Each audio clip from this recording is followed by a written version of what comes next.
Tourette's podcast is not a medical advice show. It's a show about experiences. In the course of that, we may talk about medications or therapies or stories from the doctor's office, but don't mistake any of that for medical advice or direction. It's not. Get that only from people or places licensed or certified to give it, not from a massively fun and action-packed podcast about our life experiences, such as... I literally just told people, came out about my Tourette Syndrome 3 days ago. Yes way. This is Tourette's podcast, made possible with support of the Tourette Association of America and part of the Geeks Rising Network.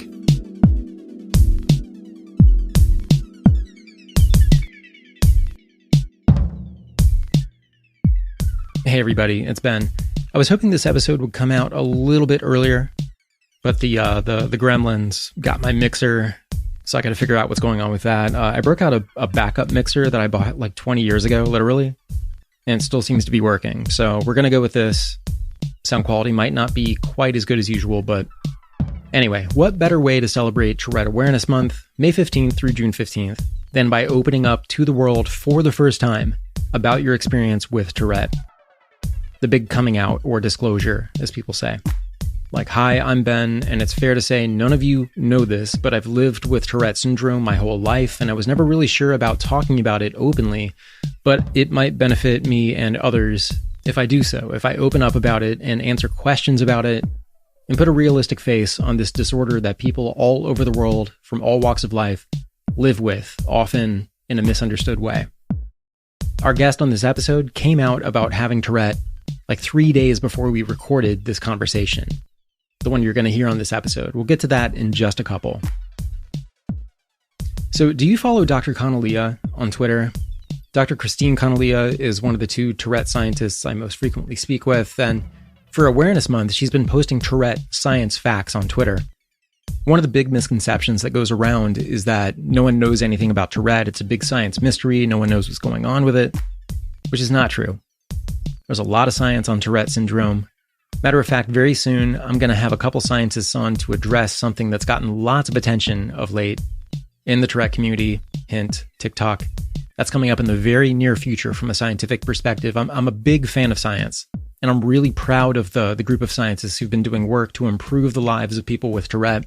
Notice I didn't say their only concern is finding a cure for Tourette and eradicating it. The Tourette scientists that I talk to are all about working directly with and listening to the needs of the community so everyone gets to live better and understand ourselves better. Dr. Jhonelle is at @CConelea, that's at CCONELEA on Twitter. Here are some of the Tourette facts that she's been sharing during Awareness Month. First, lots of Tourette patients are still told tics are something that you, quote, grow out of. Dr. Jhonelle says, tic severity can decrease as the brain matures, but 20 to 40% chronically experience at least moderate tic severity in adulthood.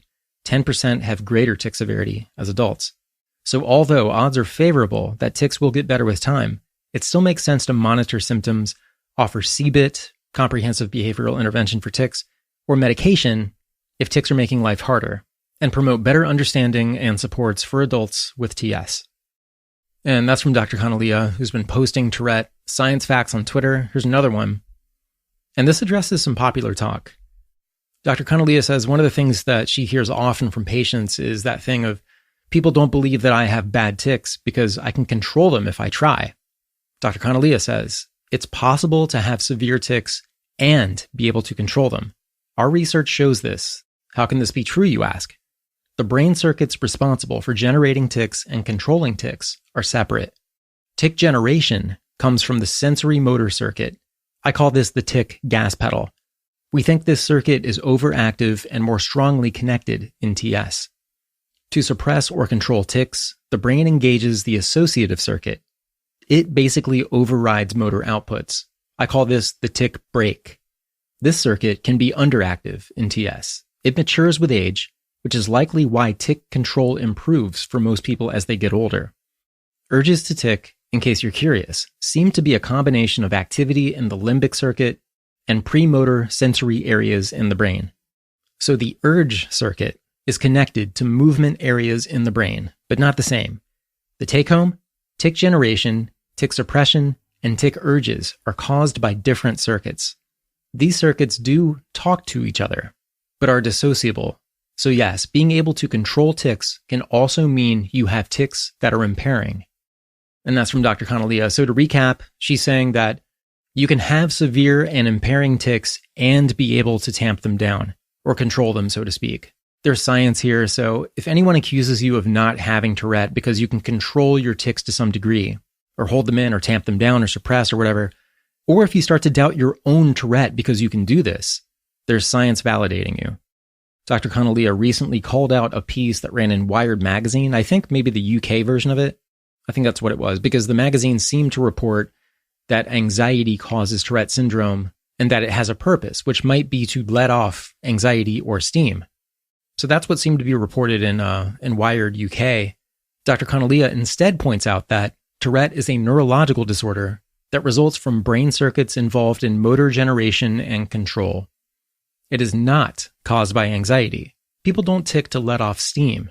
Functional movement disorder is a totally, completely different thing.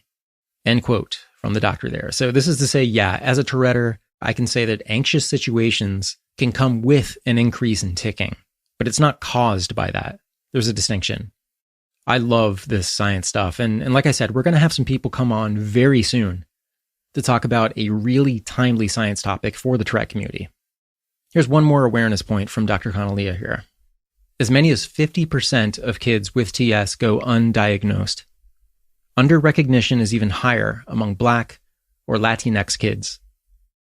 Thank you, Dr. Connellia, for all the information and for keeping me on track on this podcast when it comes to science and hopefully keeping me accurate about things. So that's at @CConnellia on Twitter, at CCONELEA. Okay, so let's dial up the Touretteer conversation this week. Jhonelle Bean is here, and she just opened up about having TS, like 3 days before we recorded this conversation. So we talk about that disclosure, how that went versus expectations. Jhonelle is exploring her own powers with TS. We talked about OC tendencies, which I have too. Food rituals, which I don't have, but she does, with an interesting way of visualizing along with those rituals. We talk about the influence of Tourette and maybe vice versa on art and music. We talk about the struggle of being comfortable openly ticking. And she's really eager to work with other underrepresented communities or anyone who seeks a sense of belonging. Tourette Awareness Month continues on Tourette's podcast with our guest this week, Jhonelle Bean.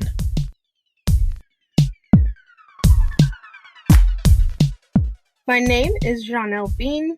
I live in Texas, and I love helping people, doing different things around my community, working with children that have autism, and just doing a lot of work within the community and helping people out. And so you're in the, we don't have to give your exact age if you don't want to, but you're in the 20 to 30 age bracket? Yes, I'm 26. Okay. So is Tourette syndrome something that you've known in some way over the course of your life, or is this something that came to you later, or, how did you come to know Tourette syndrome? Yeah, for sure. My story, I feel like, is kind of different from others that I've heard. I had my first tic when I was 16 years old, so kind of older compared to like a lot of people's stories I've heard. Right. I remember I was in a summer course with some classmates, and I was sitting in this extremely cold room, which makes a lot of sense now because extreme cold is like triggers my tics. Yeah, me too. Yeah. So I was in this extremely cold classroom in this computer lab, and I remember this feeling like right before I ticked, which as we know was kind of that like premonitory urge. And I like jerked my head to the side. And to me, like in that moment, I thought, oh, that was a weird chill. Like I thought it was a chill. Yeah. And right off the bat, the person sitting next to me was like, oh my gosh, what was that? What did you do?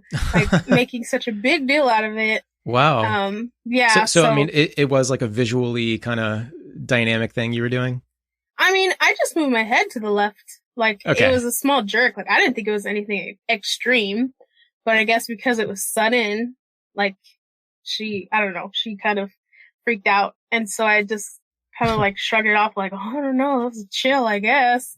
But even from the start, I had kind of learned like that aspect of like shame around having tics or showing them.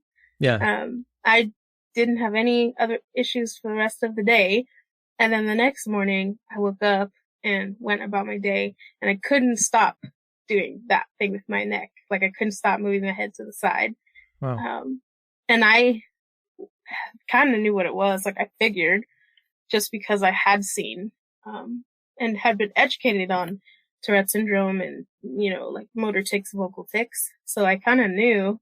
Yeah. How did you learn about Tourette syndrome, or what did you know by that point, and what were the resources that educated you? Yeah. So I had originally watched this documentary that was on the Discovery Health channel called Tourette's Uncovered. And I had learned about it. And there's a boy that was on the documentary, or in the documentary, named Jalen Arnold.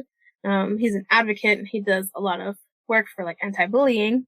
So I had become like a supporter for his cause. So I already knew about Tourette syndrome in that aspect of it. Yeah. So I was like, oh, it's happening. But yeah, by the end of the week, I had already developed like 3 or 4 other tics, which were like just basic like eye blinking, eye rolling, and one that for the longest time I thought was a motor tic. I just thought it was a motor tic in my throat, but I realized later it was just me trying to suppress a vocal tic, like a very short humming noise. Okay.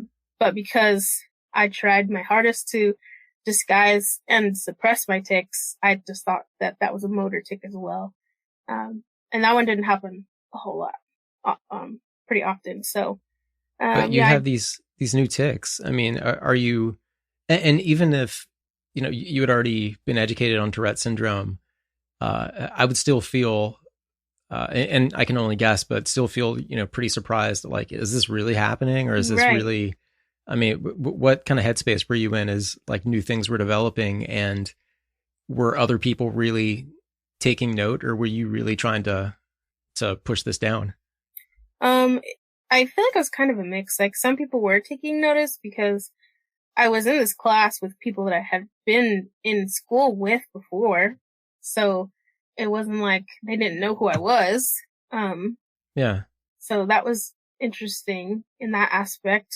So I tried to kind of like hold it in or disguise them. I really was not very good at it at the moment, or at that time, because it was something brand new, like I had never experienced anything like that before for myself. It's, involuntary. So you can't, I was in control of other things in my life with my body.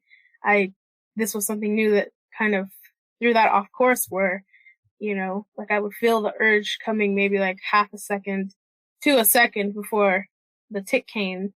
And I, was getting used to the fact of like, even like subtle, like simple things, like noticing like, hey, like when I feel that weird tingly feeling in my eyes, like it's usually an eye tic versus in my neck, which is like a head tic, so just trying to learn all of that. And I had like kind of mentioned to my parents about what was happening, but sadly they're kind of more along the thought of like, that's not a real disorder. It's just something you're making up, or, like. As in like Tourette syndrome isn't real, or it's not what you have? I guess kind of both. Yeah. Or like, oh no, you don't have that. Like, you're fine. So just kind of being dismissive. Yeah. We'll just pray. You'll be all right type of thing. Okay. Which, like I am a believer in myself, and I do believe in the power of prayer, but also I'm not going to completely ignore a condition, you know what I mean, in the midst of it. Sure. So yeah. Which is coming to know your identity too. I mean, it is a thing that I have, but I just kind of deal with it, mostly by myself. But since I, kind of was already, involved in, my friend Jalen Arnold's, nonprofit called Jalen's Challenge, I was able to kind of get support in that way. and I was old enough to know how to, Google and figure out stuff. So, I did that for most of the part of my high school. I did have some friends that knew, and I did have some teachers that knew, cause I would get, it got more and more complex. I still pretty much had mostly motor tics except for that one vocal tic. But I would have motor tics that I would have to do in a certain progression. And ones that were just instead of just maybe my eyes or just my head, it was my whole upper body, so just kind of progressed more and more in that aspect. So I do remember one time we had a homework assignment to finish reading. I was the very last 2 or 3 pages of this book we were reading. And I finally told one of my friends, I think it was junior year when this happened. I finally told one of my friends, I was can you please just read the last 3 pages? Because I keep rolling my eyes and blinking my eyes hard, and I cannot get a sentence, finish a sentence. And if I do, I don't comprehend what I just read.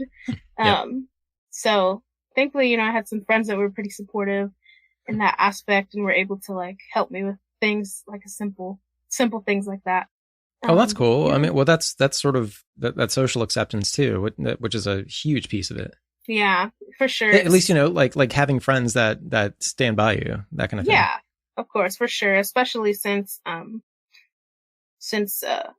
did have that, the person that was sitting next to me did have that really big reaction, the very first time I ticked, and my parents were kind of more dismissive about it. So it was nice to have somebody to, be there and be supportive and be helpful.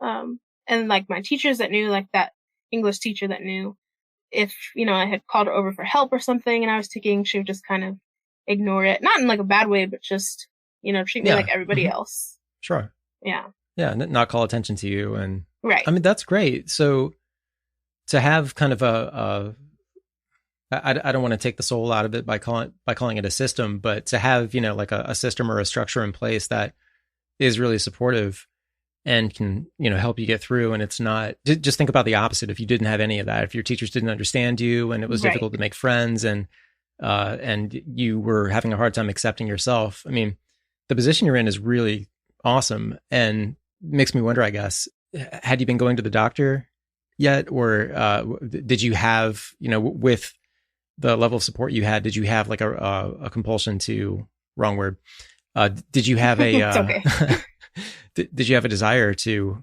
treat yourself in some way? Mm-hmm.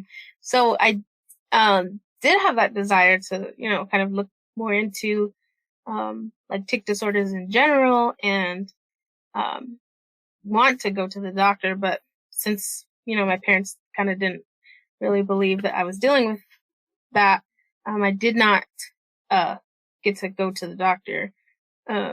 So I just kind of dealt with, it just looking up stuff on the internet, finding people talking about their tics online or, different things like that.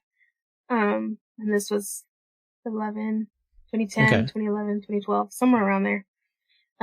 So just looking up to see what I could find, to try to find that support.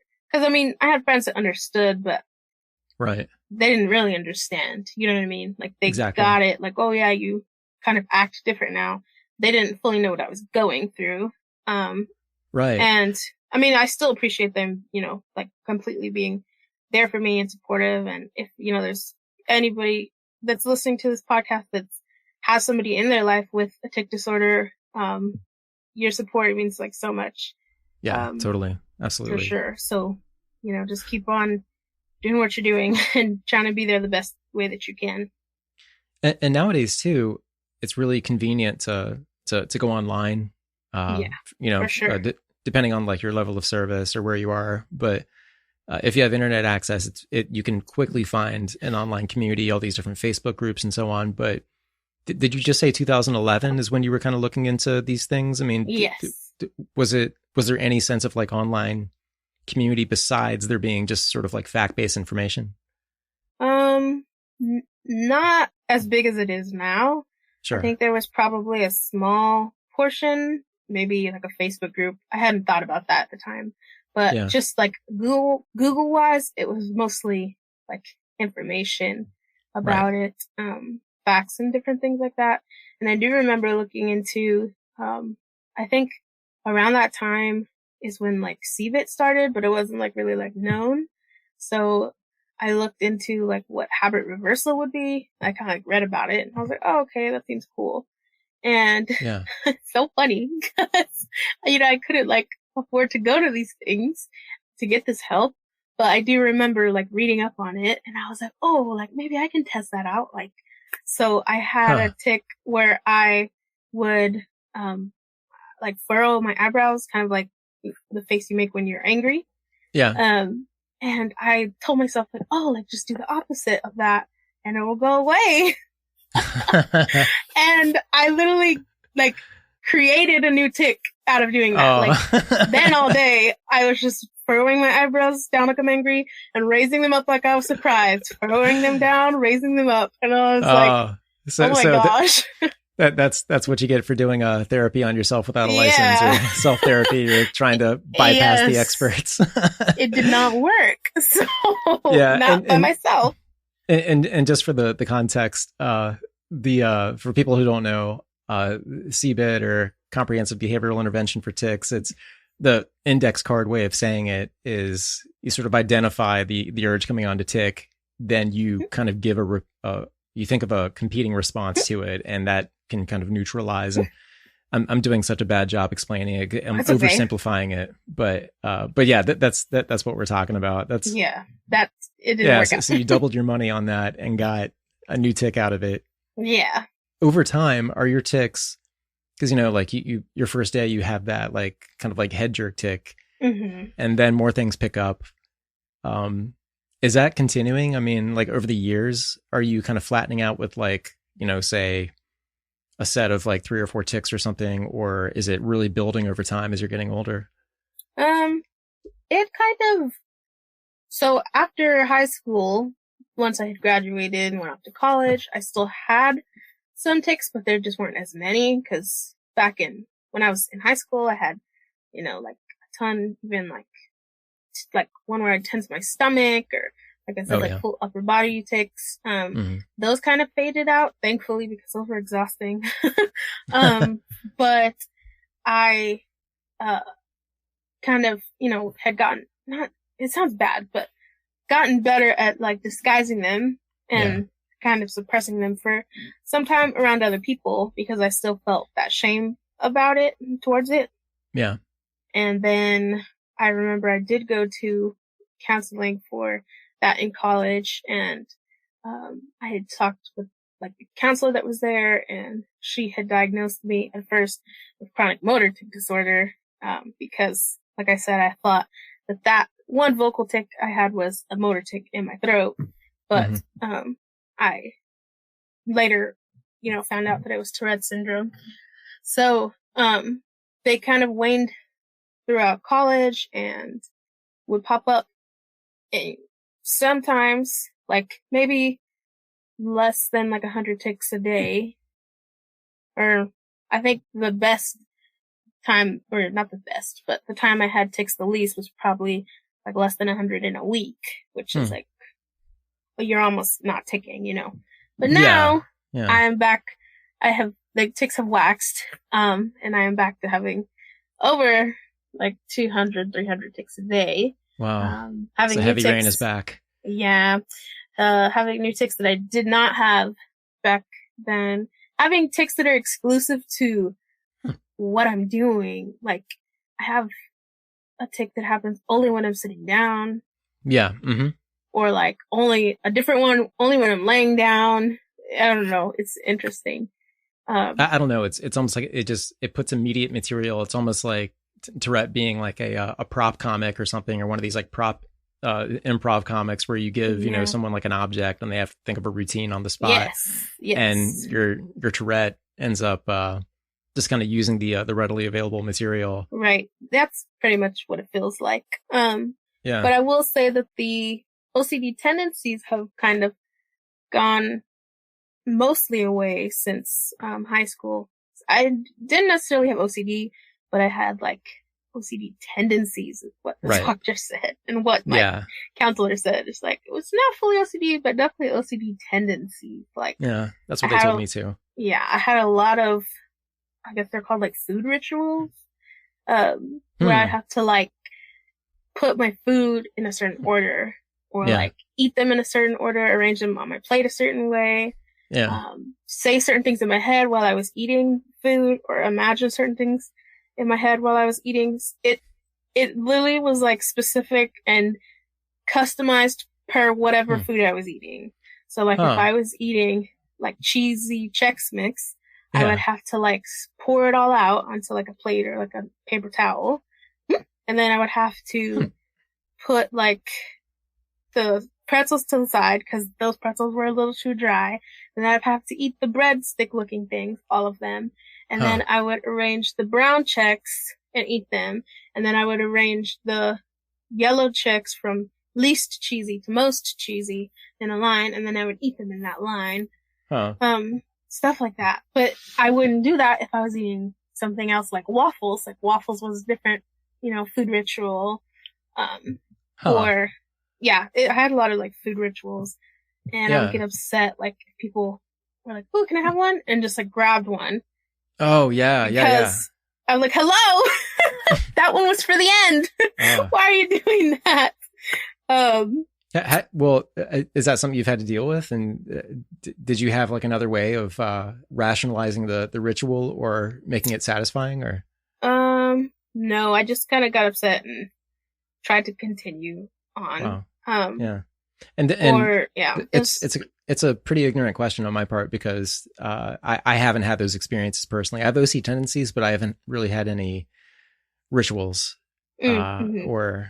I mean, I guess I do, but they're just so maybe baked into my day that I haven't really stopped to think about it. But right, anyway, I mean, mine are, like I said, it wasn't completely OCD. It was just tendencies. So I don't know if that meant it was like milder or something. But there were times that like I couldn't, engage in those rituals. Like, let's just say you're like, okay, school field trip, and here's a bag of Chex Mix. It's like I don't have anywhere to pour out my checks and do that, So I would just try to like scavenge through the bag and do that. And then it was like, this is more frustrating than if I just ate them, like just eat them. I would still to this day have to eat them in a certain order though. I also had some things like where things had to be like symmetrical or even. So like if I got up to throw my trash away and I went to the right side of the table, when I came back, I had to come on the left side of the table. Okay. I relate to some of that. Yeah. But those weren't as strong, but it definitely still like bugged me. There were more compulsions more than like obsessive thoughts behind them. It was just something that like didn't feel complete or didn't feel right if I didn't finish that out. But did just doing the ritual bug you? I obviously I can see it bugging you if it didn't work out. But did the fact that you had rituals or because you can satisfy them and they can. I think more so it bothered me if it didn't work out because I like would be happy. Like for example, if I had like pasta or something, or like anything like burger like, I would imagine. This is so random, but I would imagine the scene from SpongeBob where he's like having that Krabby Patty cook-off with that mermaid guy. I forgot his name. And I would imagine the scene as I took bites, and each bite was a different part of the scene. And I would go over, like, but I enjoyed it, if that makes any sense. It wasn't like there was any anxiety and I have to do it to feel better. It was just like, I just have to do it this way because this way feels good, if that makes any sense. And then if people interrupted me while I was thinking of the scene, I would kind of get upset because I'm like, you're interrupting my movie. If that makes any sense. Yeah. So do you have visuals that go along with your tics or visuals that go along with, so for example, just really basic example is, 1 through 10, those numbers, each of those numbers has a color to me. And it's been very consistent over the years. Like 8 is either like an orange or a red. And if I tick certain things, I have a visual that goes along with this tick, especially my longest running vocal tick, which I just did right there. Yeah. That I picture like a shape in my mind that I feel represents that sound and that feeling. Do you do anything like that? I don't think so. That sounds really cool though, in the synesthesia way. I do feel like I have not necessarily tics, but certain like words or not phrases, mostly words, have like something correlated to it that doesn't make any sense, like to other people. Like I guess I kind of do, but not tics. Like certain days of the week, like are different colors, and they each have like almost like a personality, if that makes any sense. Like, oh, totally. Yeah. Yeah. So I do kind of like experience that, but it's more like just if I like hear the word or see it or talk about it, but I don't think I necessarily have any visualizations with my tics. But I do know that sometimes like if I have a tic that's like, it didn't happen 100% like right or didn't feel right, then like my body will make me do it again and again. I've definitely experienced that. Does any of this influence creativity or an interest in art or music or anything like that? So yeah, I am pretty musical. I sing, and I taught myself to play the guitar. Awesome. Yeah. I play piano. I can play the ukulele a little bit, and I can play percussion like with my hands. So like the cajon or the djembe or something. But if you give me 2 sticks and a whole bunch of options, then I start getting lost. Gotcha. So I like music in that sense. I like doing that. Are you self-taught on most of that? Yes, except for piano. I did take some lessons when I was in college for piano. Yeah, I took some lessons, but I'm self-taught on guitar like you. And I took piano lessons, but I felt like in a lesson environment, I wasn't really doing very well because I couldn't read the sheet music. I just couldn't figure that out. And I was playing completely by memory. Harder. Yeah, it wasn't computing to me. And I think it was creating frustration for my teacher, and they didn't like it that I was learning by memory. It's just, okay, well, I know how to play it. Here's where your fingers are supposed to go, and this is how you do it. This is the key, and all that. I didn't see the need for sheet music if you can just memorize it. But my piano teacher was like that too.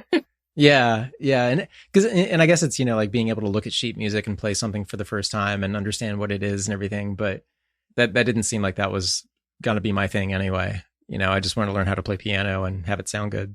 Yeah, my teacher was like that, where we'd go over something and then he'd be like, okay, this is your piece to practice throughout the week until the next class.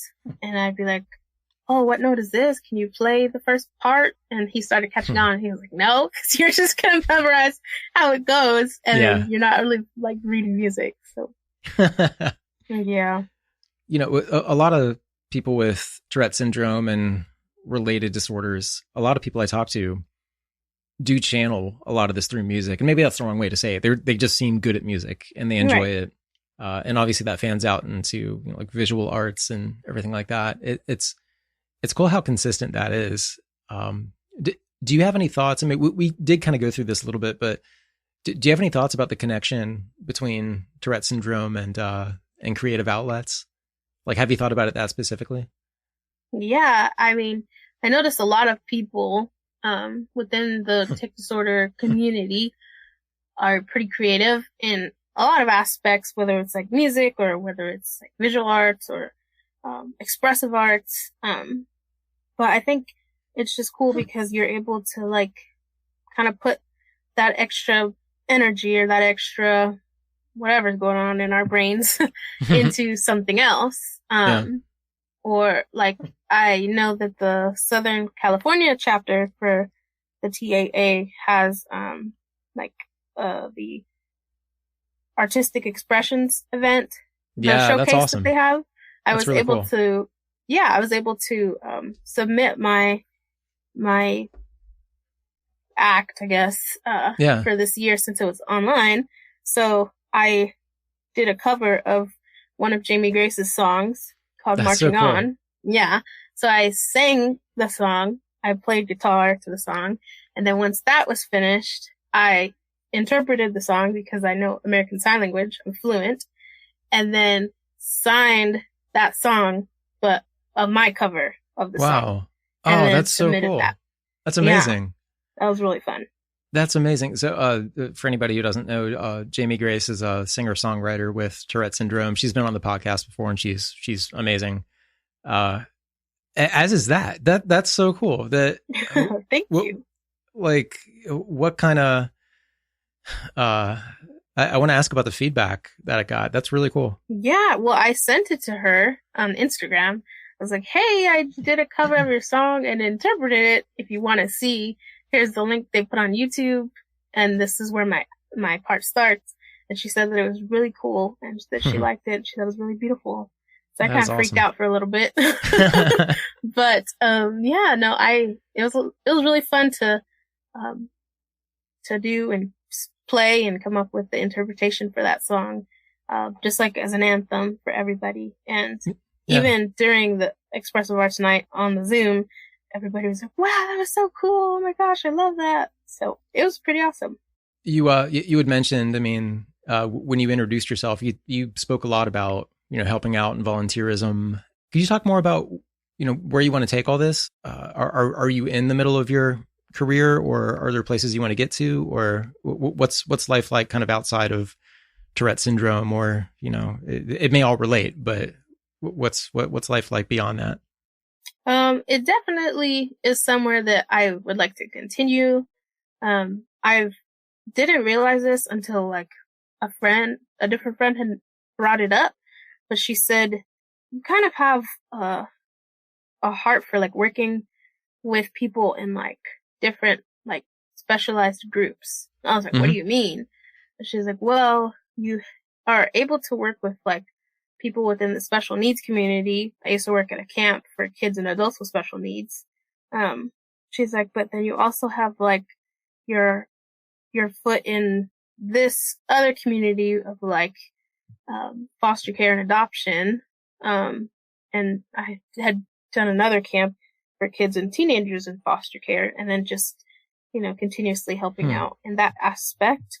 And then she's like, "You have your foot in this other aspect of, more so within the deaf community, not just because I, started learning sign language on the internet and within, like people that I met, became friends with, but, just helping, like working with like young adults and, teenagers, that are deaf and, helping them have a sense of belonging."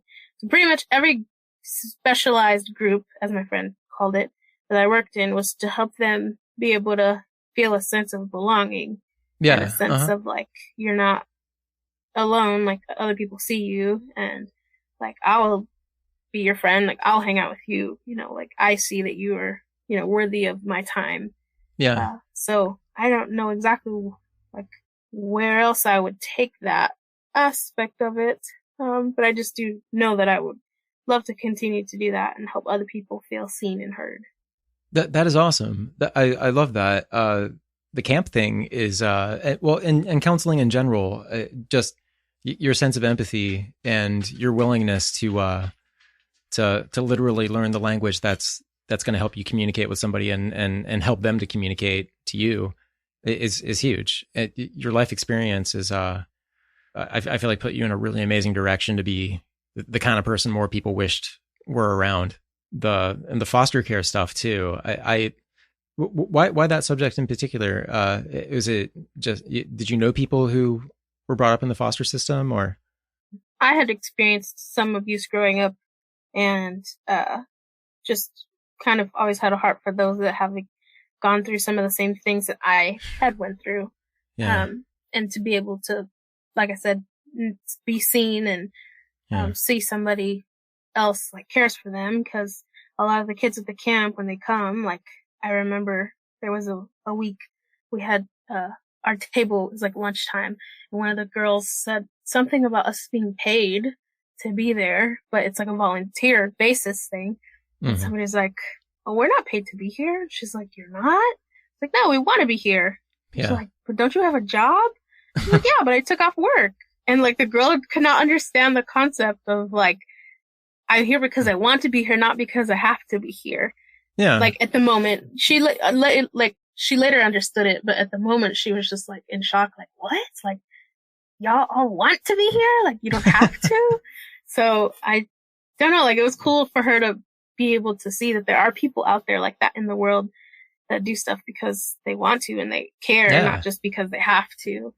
It's pretty amazing the feeling of, and I guess you know it, of experiencing something to where one of the effects is you may feel isolated or you may feel disconnected from the general public or even in your family. I mean, was Tourette syndrome something that was easy for you to accept within yourself? Based on your ability to identify it, or no, it wasn't? It wasn't. I literally just, I don't know what the term is, told people, came out, question mark or quotation marks, about my Tourette syndrome 3 days ago. What is today?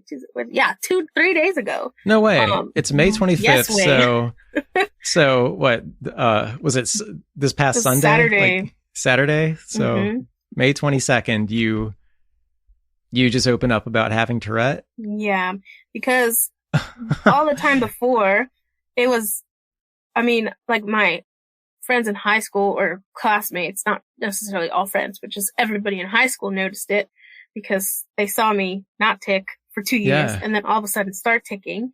But then going to college, I had kind of figured out, I had had it for like 2 years at that point. I had kind of figured out how to disguise it because I couldn't always suppress it. Because as you know, like you cannot just continue to suppress it. It will build up and lead to tick attacks. But I had learned to like disguise it in a sense, or like kind of suppress for a little bit and then, nobody's looking, let some out, or, look, perfect time, I'm in the bathroom type of, stuff. Yeah.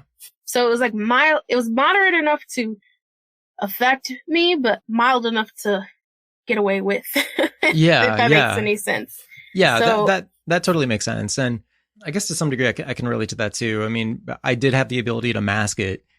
And, like growing up, I decided I'm just going to keep this my business. Nobody needs to know. And because I was able to mask my tics, but, at the same time, with me, I was kind of like, why am I masking it? Why do I feel so uncomfortable? I mean, I know it's kind of a misperceived, thing to have, but, for sure. It's like, I'm into my adulthood now and I feel like I've established myself in some ways. Why am I still masking it? What was your reason for finally talking about it? I don't know. Like I know for the past 3 or 4 years now, like I had, had still been having some tics that were not as, like, what's the term I'm looking for? They just weren't as frequent and as, strong as before, but I had seen that the Tourette's community was growing even bigger because of the Tourette Association and seeing if there was like conferences and stuff like that. Yeah. So I saw whenever they had Tourette Syndrome Awareness Month that is now that we're recording. But I was always thinking like, I'd love to like make a post or something, but I'm still like nervous about what other people will think. They'll like see me differently. Or, just it always went back to that first response with my very first tic of, that girl in my class, how she was like, oh my gosh, what was that? Why did you do that? I just always thought back to that and I just kind of feel that shame, like, can't talk about it. Yeah. And the other thing some people experience too is disbelief. Like, all of a sudden you have Tourette syndrome. I've never seen you do anything that looks like what I think Tourette's looks like. And, that's, I've heard from people say that that's like one of the reasons why they just never bothered talking about it because they didn't want to, they knew what was coming. And, that's pretty lousy when, it takes you that long to be, it's like, it's a huge buildup and then you finally say it or you finally self-accept enough to be cool about it with yourself. And then everybody's like, oh, nah, you're good. You don't got that. Yeah, yeah, exactly. I think there's probably a couple things that influenced me to finally kind of make that post. The first one was that I'm trying to not, this sounds bad, but I'm trying to not care as much of Right. what people think, because it is like, that affects me in everyday life. Like, not just, with me, like, oh no, like, what are they going to think if they see me ticking? But that Yeah. affects me just like with decisions, things I say, things I don't say. So Yeah. I've been working on that, like trying not to let people's thoughts and, that whole like fear of others control me. And then I was Yeah. talking with, a friend, a longtime friend. She was dealing with some things with her kids, with, some diagnoses that they had.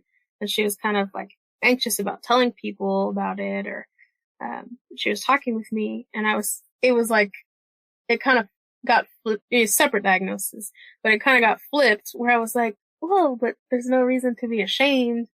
It was like preaching to myself. Yeah. This Yeah. is what they're dealing with and they can't change that. Then, there's no need to be like ashamed of it. Other people want to ask questions or say, oh, that's not true, or I don't think they have X, Y, and Z. Then, oh, well, like, that's what they Yeah. think. It doesn't matter. And like, as I'm telling Right. The her people who this, don't get it aren't the object. right. It's accepting yourself and cultivating a group of friends who do get it. Exactly. And as I was telling her this, I was like, oh yeah, that's me too. Like, why am I so worried about what other people are going to think? If it's something that I'm dealing with that I can't change, then it doesn't matter. Like, so I think, it was kind of a combination between those two, plus me thinking like, oh, it's the perfect time. It's, Tourette Syndrome Awareness Month.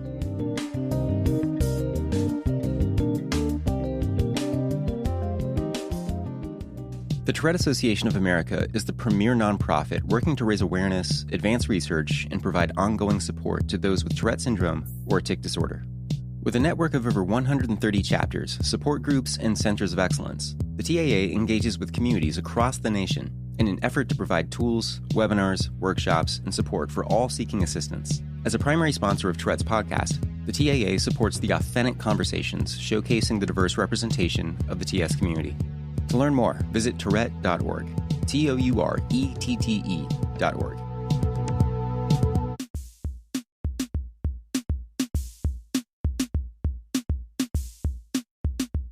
Oh, what's it been like since then? I mean, what's the real feedback been like? And we're in the middle of Awareness Month.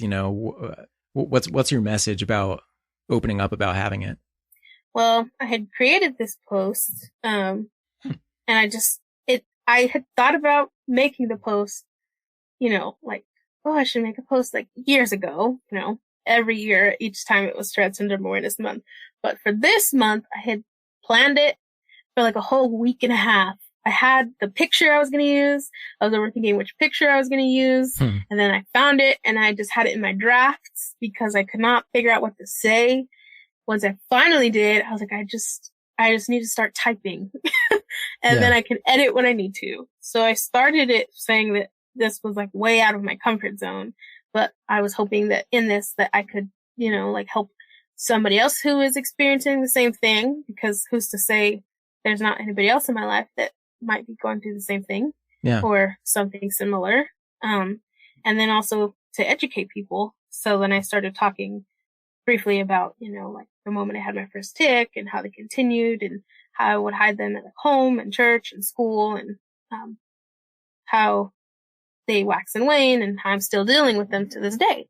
So I posted that and I was like, I just need to post it and move on with my life. Right. Yeah. I'm overthinking this. This Bombs is so away. so nerve wracking. I don't know why it was so nerve wracking, but I had a lot of people like commenting saying, like old college friends saying, oh my gosh, I had no idea. I had people in my life that I've known for like a long time saying that they had no idea, but like me saying something was like really brave, and like they like appreciated that I shared some more of myself with them. Just a lot of people saying like, oh my gosh, I had no idea, or like, wow, like that was so inspiring. Thank you for sharing. Some people just put like hearts or different things like that. And then there was like two people. One person, she said, "Oh, I actually have chronic motor tic disorder." Yeah, I didn't yeah. know. And then another person who was talking about their son who had Tourette syndrome. It brings I didn't know out. that either. Right. So I was like, oh, snap. And then I think I only had like one person, which was from like high school. I was like, oh, yeah, I did notice that you used to like, have tics, but I never like connected what it was. Yeah. But pretty much everybody else has been like, they didn't know, or like they didn't notice, I guess is more the term. They didn't notice, and that I haven't had any like negative comments lately, which is good. And if I did, then oh well. It just means that they're not really for me. Despite the fears of being like, oh God, this is, my life is going to change after I say this thing or let people in on this. Oftentimes, people are really cool about it. I think people are generally kind, and you know, you can find a zillion examples of people being horrible to each other, but I think generally people, at least as far as I've encountered, have been really have been very understanding about anything that I might perceive in myself as being a flaw. Like, so when I started talking about Tourette syndrome, everybody was cool and supportive, and they had intelligent questions, and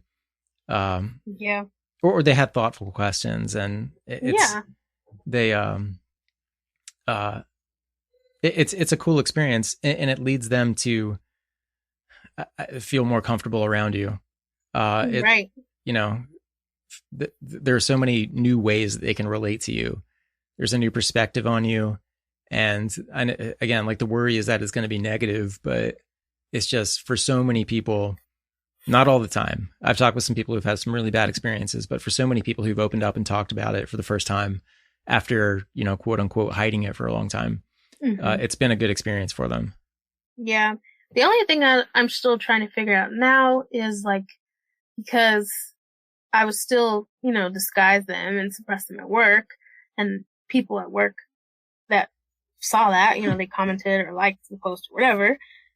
But when I got to work on Monday, I was thinking, like, well, now what do I do? I continue to disguise and try to suppress my tics and just let them out when there's not really people around, or when I'm in the bathroom or something? Yeah. Or do now I just start ticking freely? But then, like, if I just start ticking freely, they're going to be like, well, we never saw you do that before. Right. Like, I didn't want to confuse people or make them think that I was, like, faking anything. Right. Yeah. Because, looking for like attention You're right. I'm still working on it within myself. I mean, like I said, 3 days ago, that was literally it. And that was a big step. And with that, I've been able to, like, start saying, like, I'll post facts about it. So, like, about Tourette syndrome and tic disorders, so that other people can become, like, educated and know more stuff throughout this month. So they've seen posts like that as well. That's cool. Or even, like, friends in my life that I, hang out with, like, they've seen posts. But now I'm just like, do I continue to suppress and disguise the tics, or do I let them out now because they already know? So I don't know. I'm still trying to figure that out. I mean, I do whatever feels right in the moment. Like, really, I think it's good to feel comfortable with yourself, of course, but I still do it. If I'm sitting in, like, a meeting and it's quiet and, someone's giving a presentation, sometimes that kind of eggs it on, where, oh my God, I have to tick. I get this vocal tick. I have to, but, and I do try to hold it in. There have been times when I've excused myself from the room to, just kind of let it out for a little bit. And, even for, like, motor tics, not just vocal tics. And it's just, I decided that was the right thing to do at that moment, or the thing I was most comfortable doing. I don't know if it's the right thing or not, but that, I think, is my advice on that. And a couple people have asked me that too, about, like, I want to accept myself, and I do, but I still find myself, kind of covering up.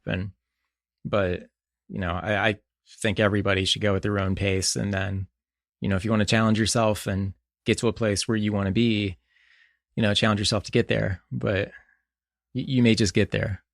Yeah, maybe. I mean, I've been listening to this podcast for quite a while now, like Tourette's podcast for quite a while now.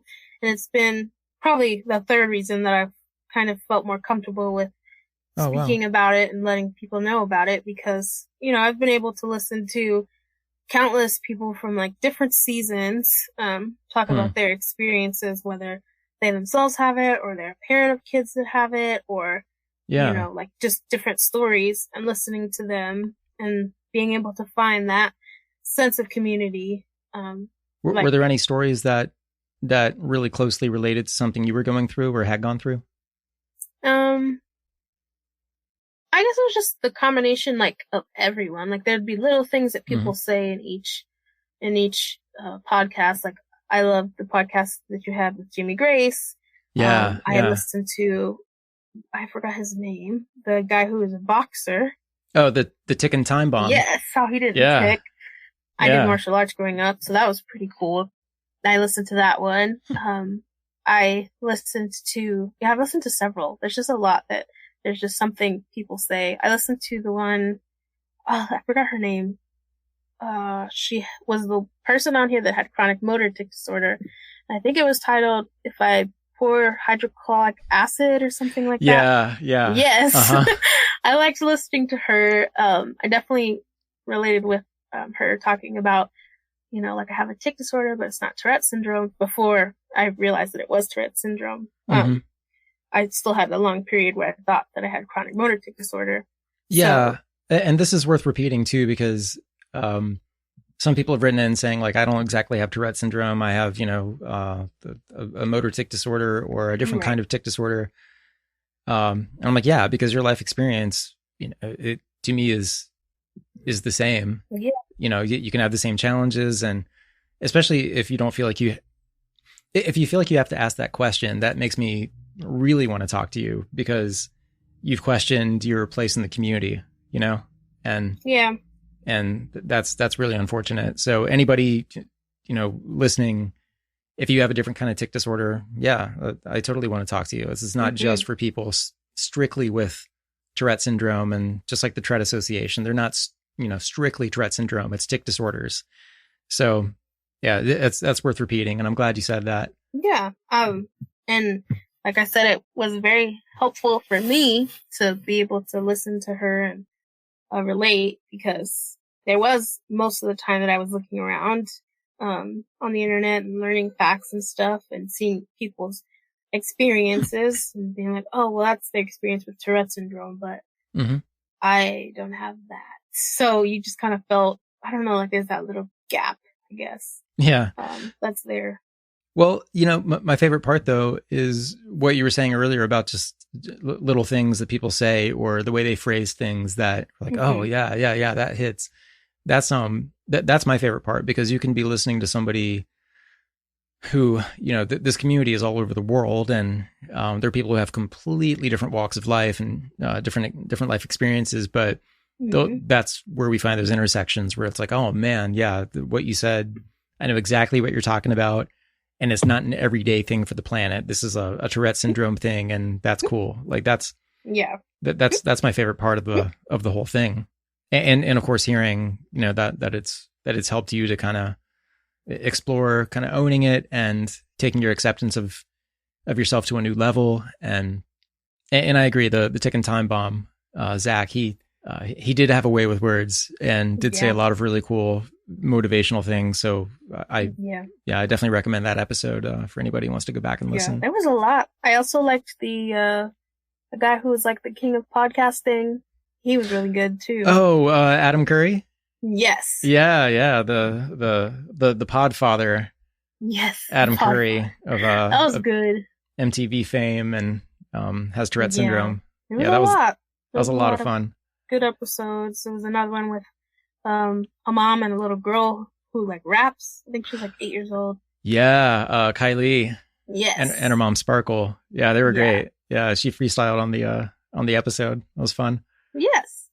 But I definitely think just listening to people and people's stories on this podcast has helped me to, become more and more accepting of myself and get closer and closer to feeling like I could talk about it to other people. And now, throughout the rest of this month, I will be able to educate people on it and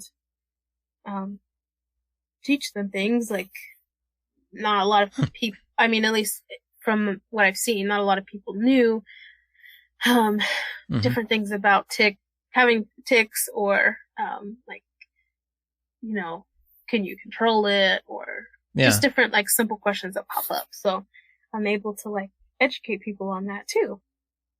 Yeah. And, you know, sometimes with advocacy, we're really messaging the challenges that we have and, you know, the help that we need, but there are positives too. There are things I like about having Tourette syndrome. Have you explored that? You know, maybe something you would want somebody to know, that, you know, this is not just like a huge weight on me. There are, you know, there are challenges. Yeah. Like that's what it is. But there are things that effects of having Tourette syndrome, or things that I can kind of take from it that make me glad to be able to interact with it in that way.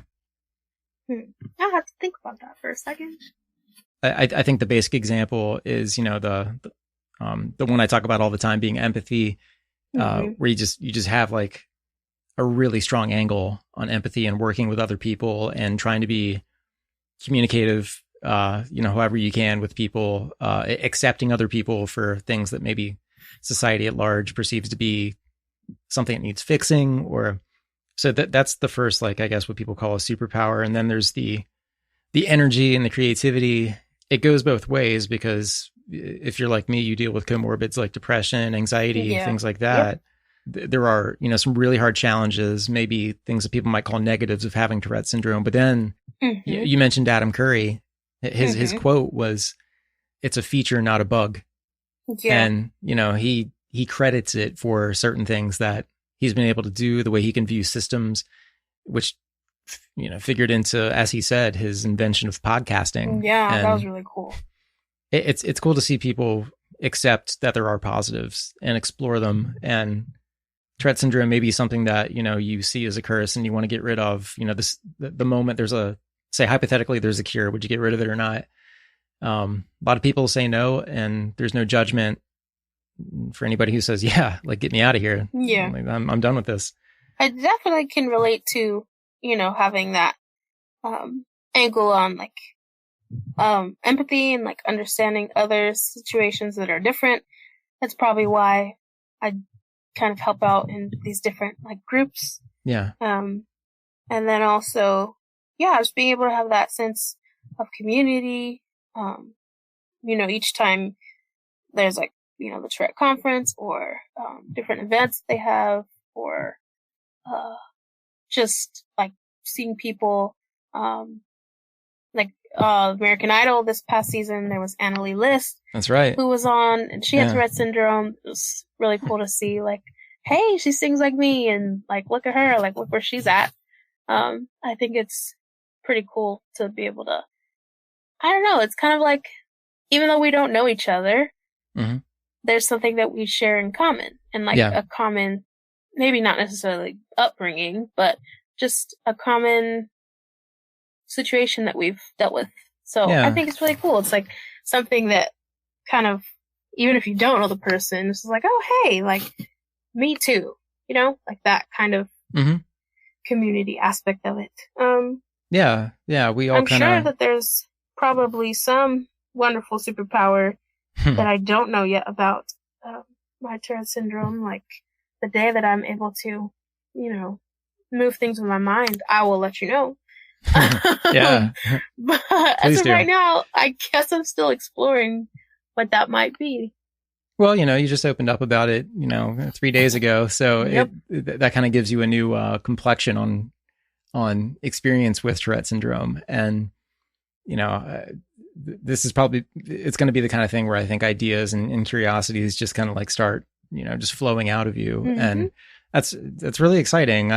So you're 26. Yes. So I was 30. I keep saying I was 38. I was 37 when I finally opened up about having it. And that, it's helped. And I feel calmer. I feel better. That's good to know. That was definitely a long range project, I think, to also kind of deal with anxiety and depression. Yeah. But the way that would interact with my tics, if I, you know, felt, you know, uncomfortable, and it takes a while, or it took a while for me, for sure. I'm really excited for where you are and the amount that you've already taken in as far as knowledge goes, and the self-acceptance, which is going to change all the time. But I'm excited for you. This is cool. Thank you. Yeah, I'm excited too. And I mean, like you said, still dealing with other things like anxiety and depression and, you know, that aspect of it. It is nice to be able to see those days where maybe I'm not, you know, struggling as much. To be like, oh, hey, like, this is not a all bad type of thing, you know? And, you know, with me, the stuff that I treat is my anxiety and depression. I don't take anything for my tics. I'm good with that. Yeah. If I have some painful tics or it becomes a problem, then I'll do something about it, you know, just like anybody would. Yeah. But depression, anxiety, that's what I treat. And, you know, same. my life feels better. But I think opening up about my Tourette and talking with other people who have it and also have the anxiety and depression pieces of it and sleep issues and things like that have helped me to really kind of reframe where I am with it and how I understand it, what the context is, how unusual it is, where I fit in. And that helps me to, I think, communicate back to my doctor when it comes to being really accurate with here's what's going on with me. And, and being able to talk about it. It's, that's been one of the big, I guess, helpful things for me with Tourette's podcast, you know, talking to people like you and getting to know myself better. So this is cool. Yeah.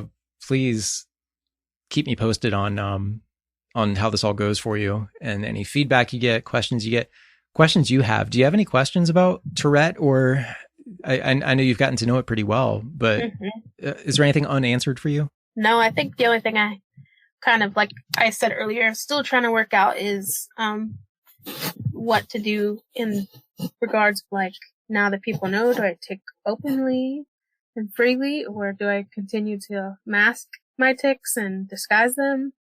I'm just, like you said, you know, depends on each situation and each case, but we're just still trying to figure that out. Yeah, I think to amend what I was saying earlier, I think the goal is to do what you think is good for the situation, whatever you feel comfortable with, but also have the power to be able to have an array of options in front of you. Of like, I feel fine ticking right now. That's a big one.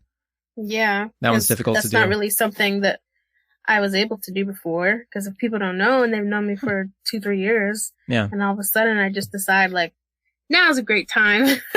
They'd be like, what's happening? Yeah. So to them, it looks like something's wrong. Right. I think it is good that I was able to finally say something.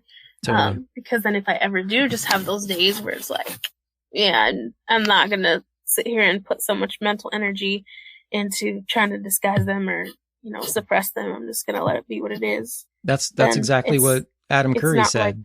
It's not like people are confused. What is happening? You know, it's like, oh yeah.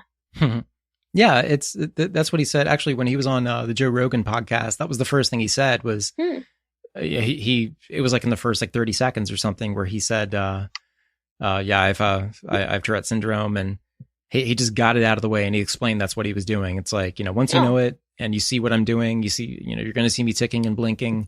We don't have to talk about it. You know, it's out of the way. That's what I'm doing. Okay, let's talk about something else. Let's talk about Bitcoin or whatever it is. Good. And that was really cool. Sometimes it is like cannonballing into like icy water, you know, but you just do it. And well, Jhonelle, is there anything I didn't ask about that you think is anything you want people to know? Just anything. The floor is totally yours. I just want to say thanks again for having this podcast, to be able to, be able to inspire other people, to help other people, to educate other people. Because I do know you said there was somebody who started listening, thinking almost like this was a joke, and then started learning stuff. Yeah, like it was going to be a comedy podcast. Right. To be able to educate people and inspire people and help people to know that they're not alone. So thank you for that. I would also like to say thank you to those that were in I think it was the Up to Me session for the Tourette's conference. Oh, the conference? Yeah. Yes, we broke out into like subgroups based off of our ages, or not necessarily age, but we had like young adults, like parents, or like educators. So yeah, when we split up into our subgroups, when I was with the young adults, I did talk about like potentially thinking of kind of, opening up about my Tourette syndrome, and they gave me some pretty good advice on that. Nice. And we talked about like the pros and cons of it, like how I said earlier, like, well, now I can, if I do have a day where I don't want to use up a whole bunch of mental energy to mask my tics, I can just tick freely. Yeah. It helps me see like if people, are mean about it, then it's like, well, I guess they weren't for me in the long run anyways, So thank y'all that helped me out. So thank you for that. And even when I did make my post, a couple of them commented and they were like, you did it! I'm so proud! So that was That's really awesome. Cool. Yeah. Mm-hmm. Confetti raining down on you. Yes!